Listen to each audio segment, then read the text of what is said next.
Aki, a Yes. great day. Thanks so much for being aboard on Transatlantic. Thank you. Thank you. It's an honor of the invitation. I'm looking forward to the conversation. This should be rich. It's going to Well, be fun. I look forward to crossing your ocean, actually.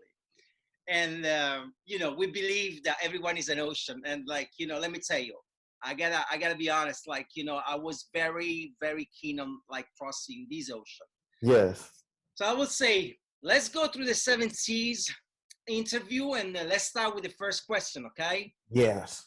Good. Number one, my journey from Marine to actor is a TED Talk by actor Adam Driver. Mm-hmm. Who gifted us with a poignant and unforgettable performance in Marriage Story. Mm-hmm. Adam was never supposed to become an actor. He trained to be a Marine and was ready to deploy in Iraq.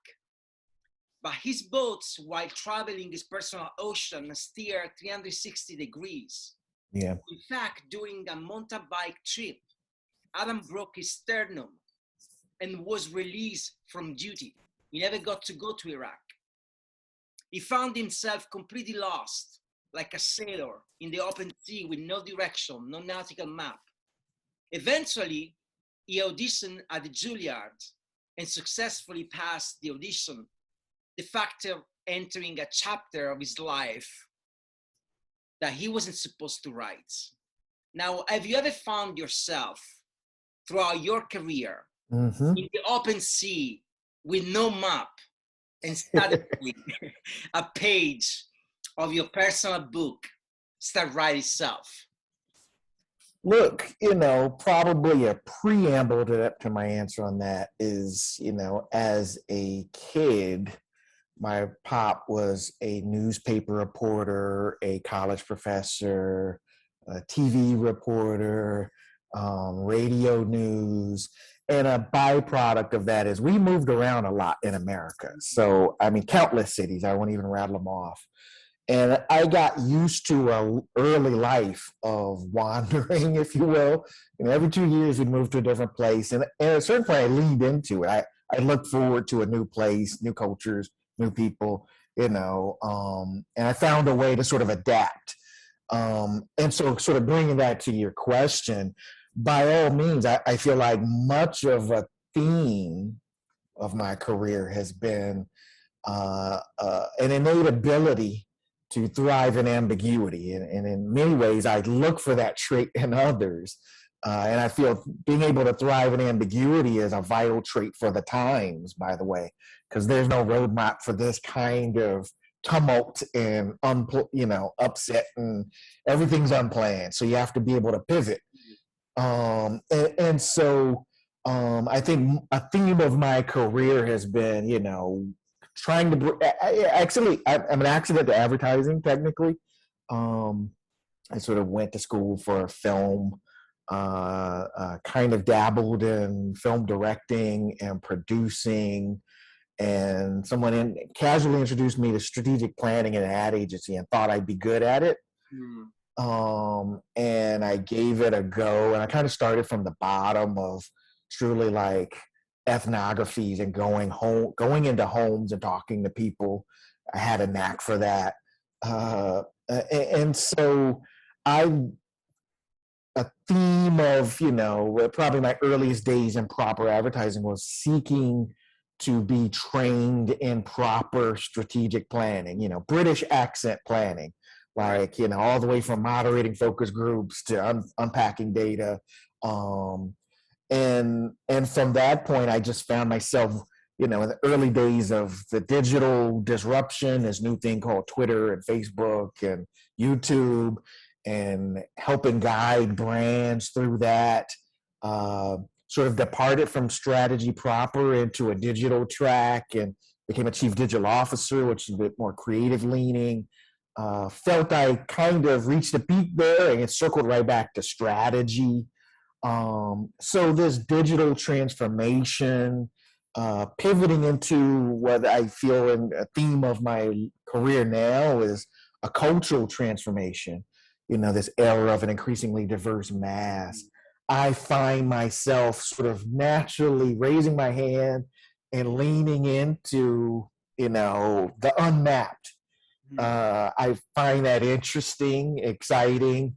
I find, you know, invariably there's a few other hand raisers, and it's a fun game to sort of find each other in these spaces of the unmapped. So I mean, the short answer to that question is, yeah, I see myself quite often in an open sea of, no plan and figuring it out, and I'm here for it. I remember I interviewed John Egarty a while ago. He was on Transatlantic, and he said to me, Simone, like people ask me like if I have like a 5 years plan. And he's like, I have a 5-minute plan. I can sort of relate, yeah. It's true. I mean, it's like I remember I wrote once a chemical story to celebrate the life of Alexander McQueen, an amazing human being. And the chemical story was written with a metaphor of like, a life, the existence being like a handmade suit.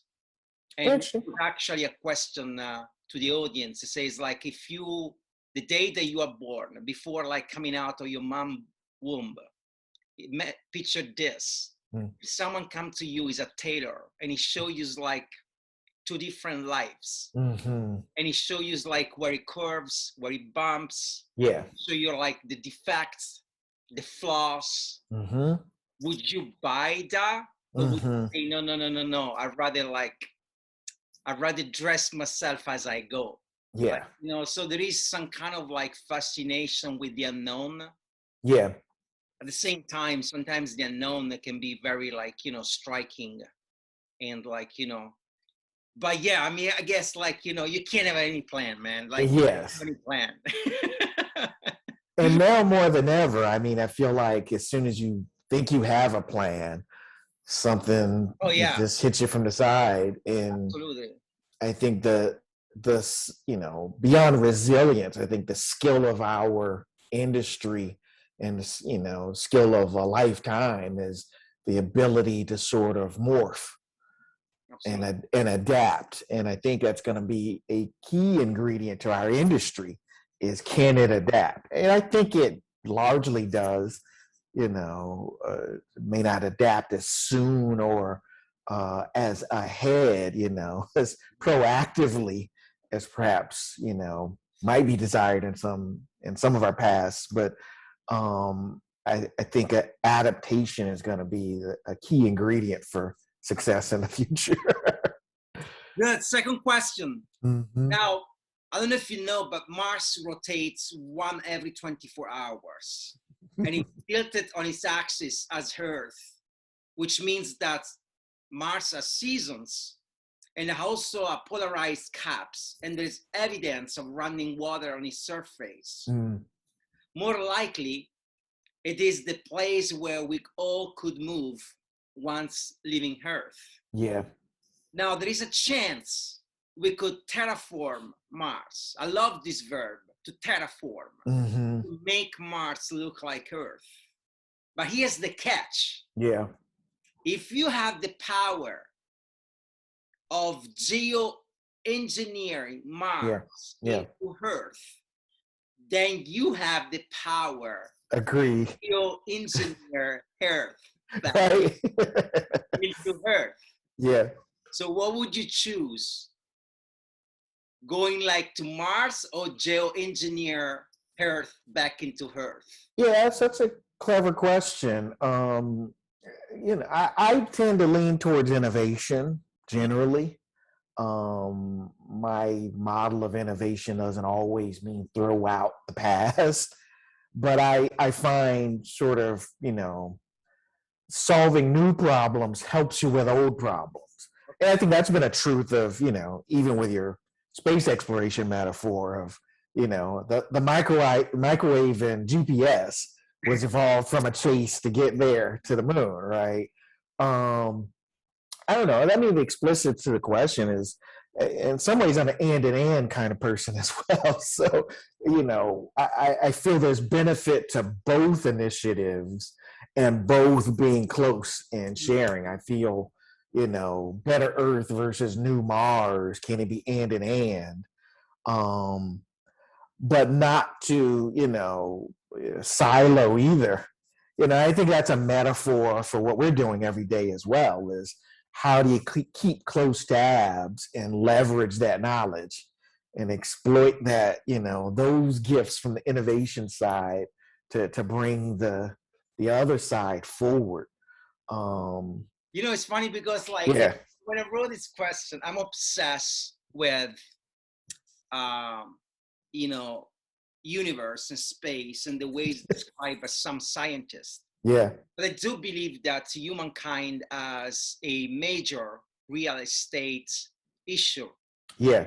We all know it's not going to affect our lifetime, and not even like my children and the children lifetime. Yeah. But in 2 billion years, we gotta go. We gotta move. Earth is not here anymore, right? Agreed. So the fact that we are going and exploring Mars, is truly like a synonymous with trying to find a second home. Agreed. In fact, the reason why we didn't go back to moon is because there is nothing to do with moon. There's none. Yeah. Right? You go back to Mars, where there is eventually ability of having a different life or life as we know. But I found fascinating that humankind is acting like just an individual going out there and shopping like a new real estate. I do think, you touch on an interesting sort of relevant metaphor for our industry, which is, we've got to chronically see ahead for what, chase for what's next. Right. It's just vital. Right? And I think you go to an extreme of humanity will need to expand.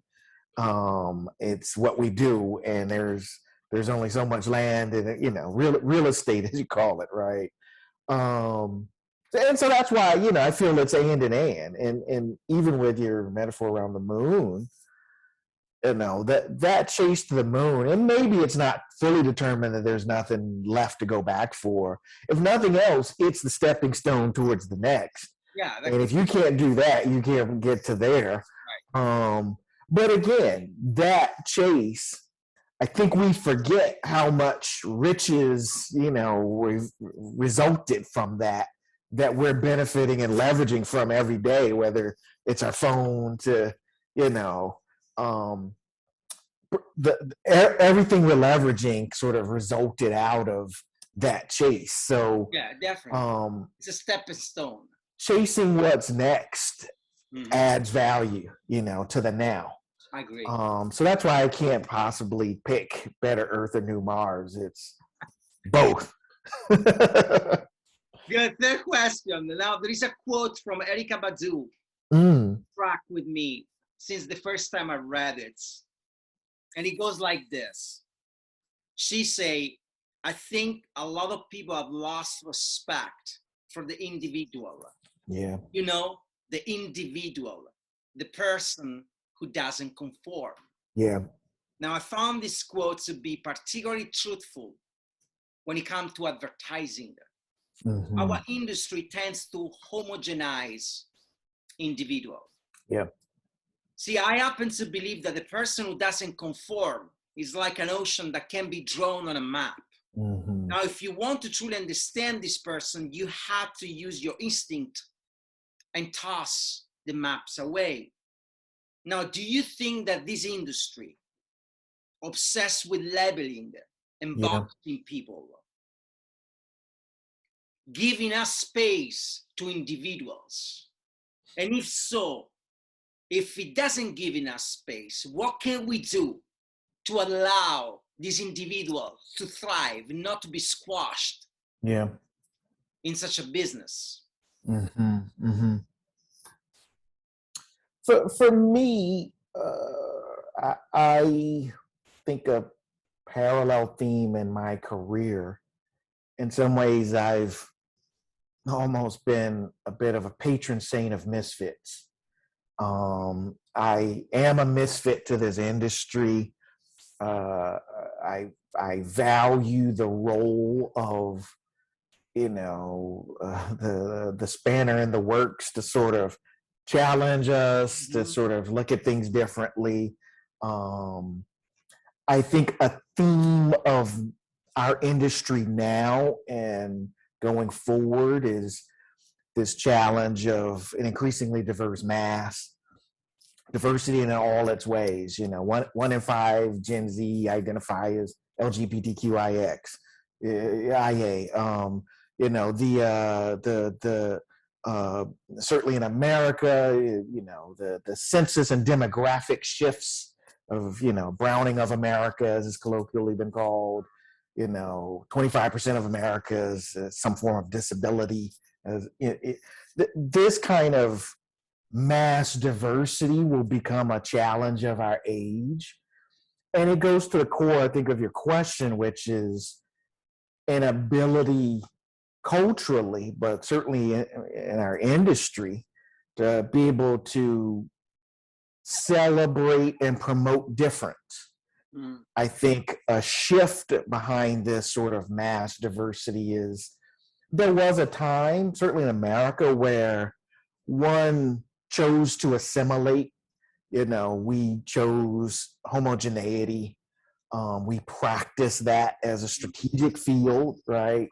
How do you sort of come up with these mass generalizations? I think in the age of, one-to-one at scale, we're going to have to force our way back towards individual at scale. I think we're going to have to figure out ways in industry to embrace difference, both as, consumers, audiences, but difference within our walls, within our workplace. And so we're going to have to find a way to celebrate the misfits of, how do we sort of build that into our planning?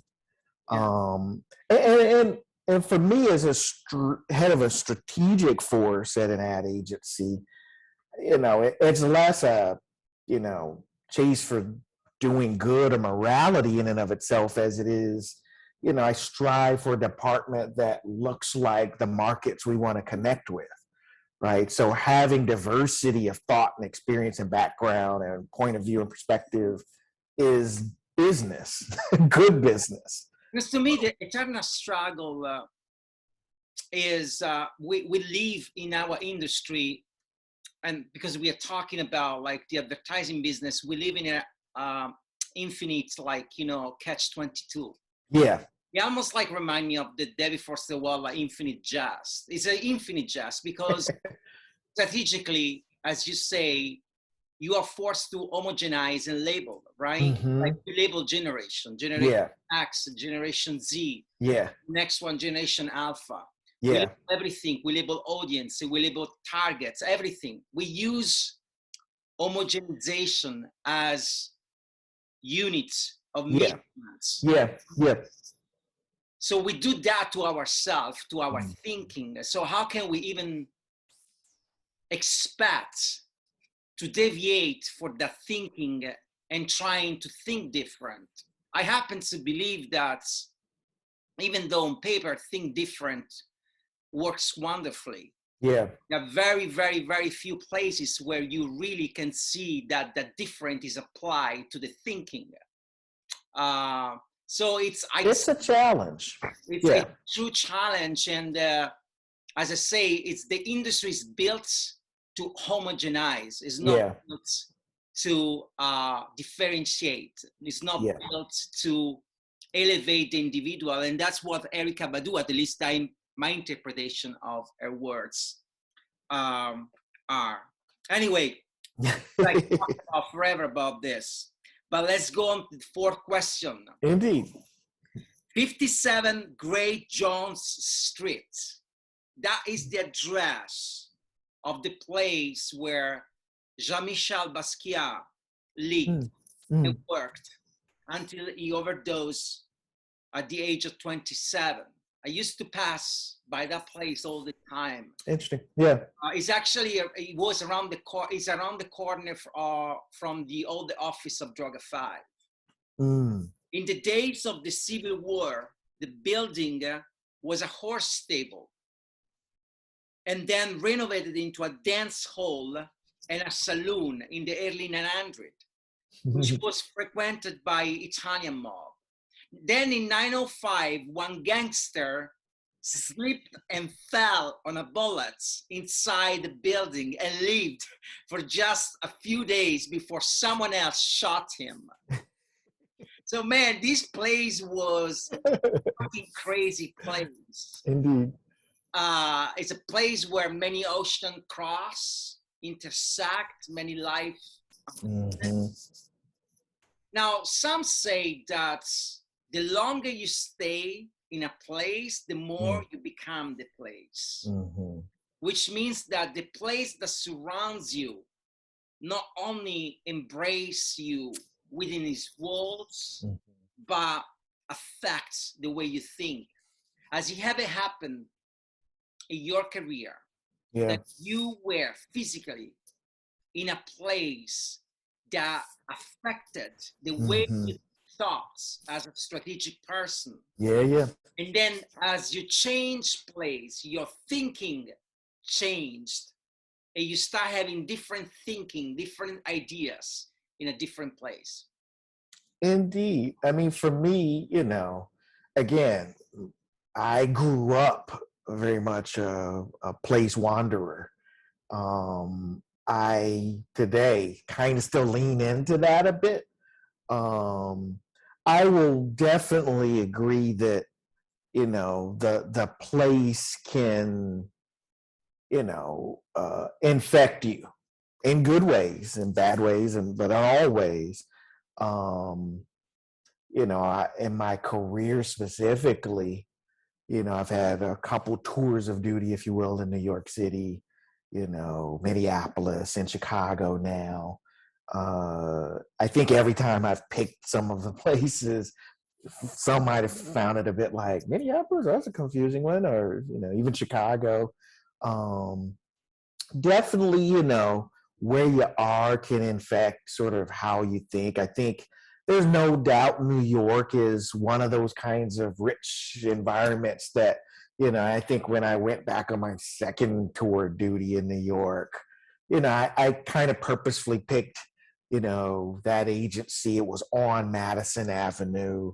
I kind of had heart for working on Madison Avenue, right? In a hallowed kind of ground. I kind of leaned into that. You feel it in your thinking, you right? You can, yeah. I do believe that it's almost like there were writers that say it's like when you write on a typewriter, you write on a computer, the plastic of the keyboard versus I can imagine so. Like the change the way you think. I do believe even the place where you are in Madison Avenue, you might come up with different thinking. Indeed. And look, I think in much of my advertising career, I've, for whatever reason, tended to gravitate towards founder cultures with storied, founders and creators, the Leo Burnett's, the Pat Fallons, and so I feel sometimes the places come with a culture, and a philosophical worldview that that started it.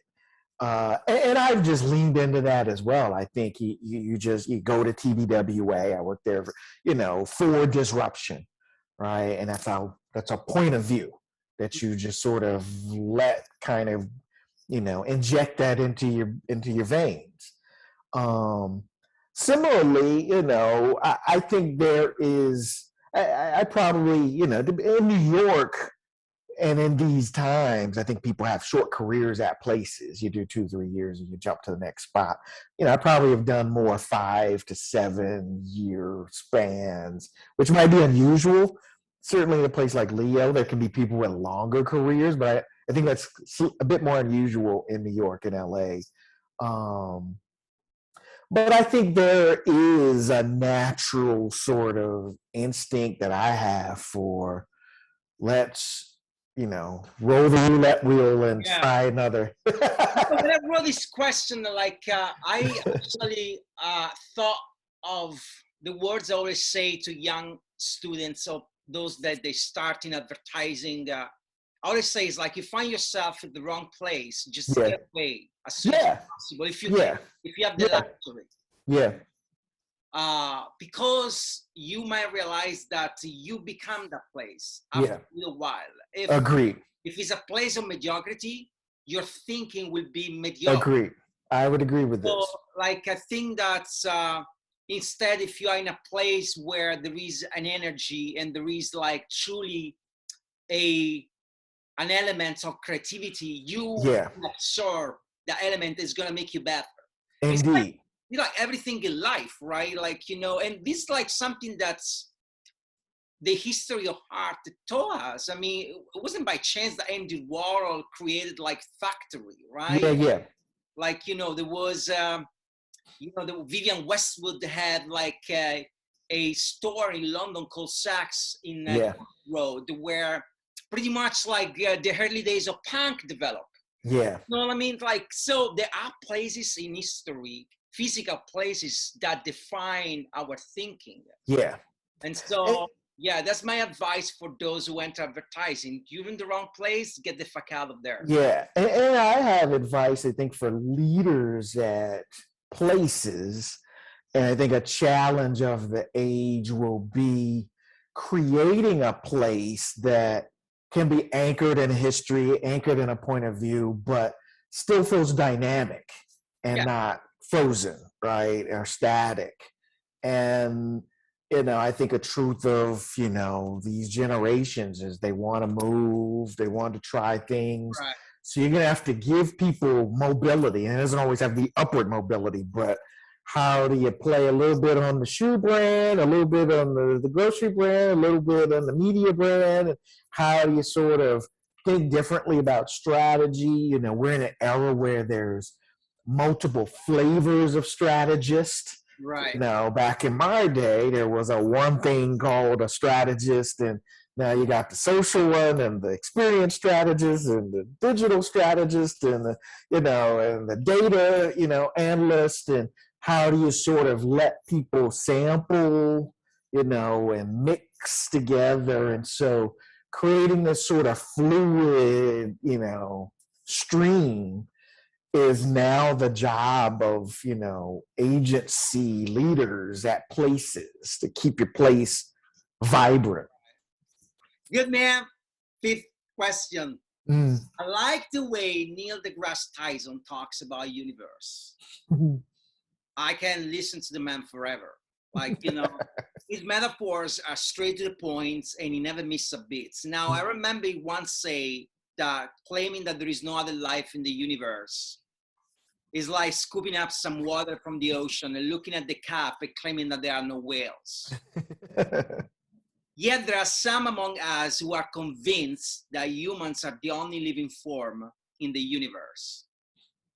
Now you, AKI, had to put together a deck because you pitched the idea that there are other forms of life in the universe. Indeed. And we want to have, like, in the old-fashioned way, a strategic setup. So what would you be your very first slides where you have to pitch like, hey, we're not alone in the universe? Indeed. I mean, look, at a certain level, you'd have to think about like what's the type of audiences we'd be talking to, and sort of how would you segment them? And there's probably at least 3 high-level types of segments. Either these are people from other places in the universe that are coming as conquerors. These are, life forms coming as refugees from something. Mm-hmm. So they're coming to take something. They're coming for refuge from something. Or, they're explorers who are just, looking, right? I think that explorer mindset is probably the genome that all three would still, you know what I mean? That sort of looking for the new. And, you know, like if we're going to sell to these life forms, in some ways, one truth that could sort of cross all those segmented divides is this is certainly a place of possibility. Mm. Right. And I think everyone's looking for possibilities. Right. And if in some ways, place of possibility is a proven strategic, you know, come to America, it's the place of possibilities. Move west in America, it's the place of possibilities. So, you know, like they always say, you want to deal with the problem, just go west. Yeah.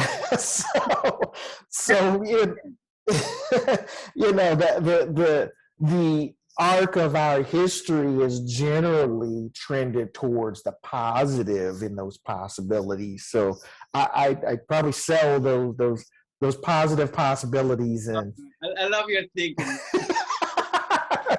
I love the way you deconstruct. You start with the audience and then start deconstructing and got to the inside. I love it. That's a strategic like mind. Okay, look, like I see the short. This is the sixth question. Thomas Edison conducted 1,000 failed experiments. Yeah. The 1001 experiment that was actually successful and gift humanity with invention of the light bulb. But before that, there were like 1,000 fuck ups. This is one sheer example of how to fall forward and take risk is paramount in building success. To fail forward is the motto of every explorer, every sailor, every ocean crosser, every inventor. They cannot live their lives without failing forward. And it's only by doing so that they're able to disturb the universe, to use one quote from like T.C. Eliot's. Now, do you think that our industry truly let you embrace failure? Yeah. I see angry bosses only after a couple of campaigns that went wrong. I see agencies so scared to take risk. I see clients dropping like agency just because they didn't do it right the first time. Yeah. So let's be honest to ourselves as an industry. Do we really truly embrace failure? Yeah. I mean, my honest answer as an industry, we are not the best at, you know, fall forward. We're in many ways not the best at, you know, sort of leading from the future. And I speak from my experience, you know, a strategist who became sort of the digital strategist, who became a bit of a neo-digital creative-ish, you know, back to, you know, a leader of strategists and a leader of an agency. And I think much of my career, I've been on the side of innovation and invention. But I've also felt, you know, it wasn't always, I've rarely found an agency that sort of embraced that, certainly a big scaled one. I do believe there's potential in entrepreneurialism, and I've tried to be that. You know, I believe in scale, I believe in big. You can always quit and start a thing in a garage, but, you know, I think I may have started there technically, but I like being an agency that has impact, right? Being an entity that sort of touches masses. How often were you allowed to fail? Yeah, and I think I've been, you know, I've benefited from a career where I've been able to experiment in these ways. I recognize that's not a norm, perhaps. And again, this sort of energy of patron saint of misfits, I've sort of made that my brand. I think part of my advice in trying to fuel that kind of energy is small pilots, you know, try and, you know, de-escalate the panic and the worry. Because people, big entities with scale, No one wants to fail, right? And so I found in other industries, you do small pilots and you get, you go to the moon before you go to Mars. You go to the stratosphere before you go to the moon. You go up before you go to the stratosphere. Mhm. So how do you sort of build those sort of incrementals? How do you sort of enlist people in a vision that's bigger than the thing now?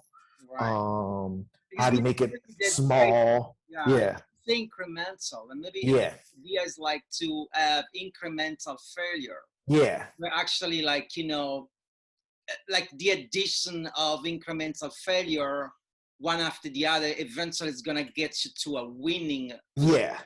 yeah. But particularly in cultures that want proofs, right? So again, we went up before we went to stratosphere. We went stratosphere before. But you now can say we went to the stratosphere. We went up. We went to the moon. Now it's time to go to Mars. That's almost sort of a shorthand for how you sell. You don't necessarily sell failure. You sell progress, Mm. right? By default, wink, wink, we know there will be failure.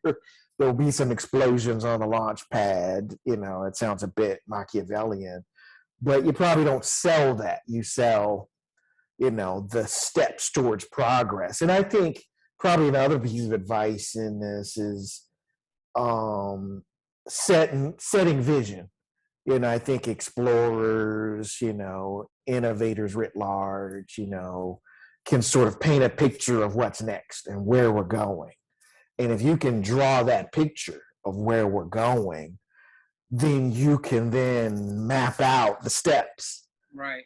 And again, you're not selling failure, you're mapping the steps, and they are micro initiatives to get there. I feel another last point on this that our industry isn't the best at, but is solvable. And that's a culture of post-mortem, right? When we do a thing, we tend to dust ourselves off and move on to the next thing. And we've got to develop a culture where we look in take stock. And I think many other industries take stock of where we are. Um, we don't always take stock. We don't always capture what we did. We don't have a big institutional library.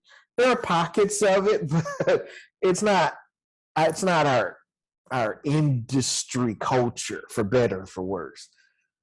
Unlike science, unlike, space exploration, transportation, I can rattle off a dozen industries where, you are purposeful in taking stock and forging progress. We sort of go project to project and 30 seconds at a time.